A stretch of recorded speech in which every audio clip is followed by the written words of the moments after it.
తెలంగాణ వచ్చుడో కేసీఆర్ సచ్చుడో ఇది సామాన్యమైన నినాదం కాదు. ఈ దేశంలో 79 సంవత్సరాలు అయింది ఇప్పటికి స్వాతంత్రం వచ్చిన తర్వాత. ఒక్క రాజకీయ నాయకుని చూపెట్టండి నాకు.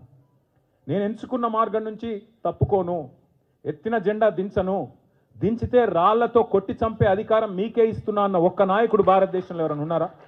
That is KCR. సింహగర్జన చేసిన రోజు మే 17 2001. ఆ రోజు కేసీఆర్ గారు నోటెమ్మడ వచ్చిన మాట, ప్రజాస్వామ్య పద్ధతుల్లో తెలంగాణ సాధిస్తాం, కానీ నేను గనక ఒకవేళ తప్పుకుంటే ఈ ఉద్యమం నుండి నన్ను కూడా రాళ్లతో కొట్టి చంపే అధికారం తెలంగాణ ప్రజలకు ఇస్తున్నా అనే ధీరోదాత్తుడు కేసీఆర్ గారు.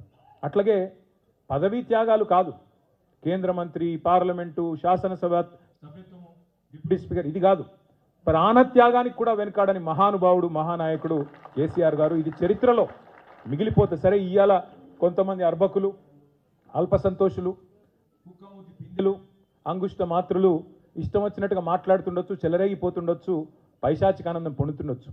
కానీ దేశపతి శ్రీనివాస్ గారు చెప్పినట్టు మరి వాస్తవం, అది అక్షర సత్యం. వేటగాడు చెప్పే పిట్ట కథలు నిజం కావద్దు అంటే సింహం తన కథ తాను చెప్పాలి. ఆ సింహాలు మీరే కావాలి. కేసీఆర్ గారు చెప్పడం కాదు, ఒక్కొక్క గులాబీ సైనికుడు, ఒక్కొక్క చెల్లె, ఒక్కొక్క తమ్ముడు, ఒక్కొక్క అన్న, ఒక్కొక్క అక్క. ఇంతకుముందు మా అక్కలు ఎంత అద్భుతంగా వాడిన పాట, ఎవరు చెప్పిండ్రు వాళ్ళకి అట్లా రాయమని?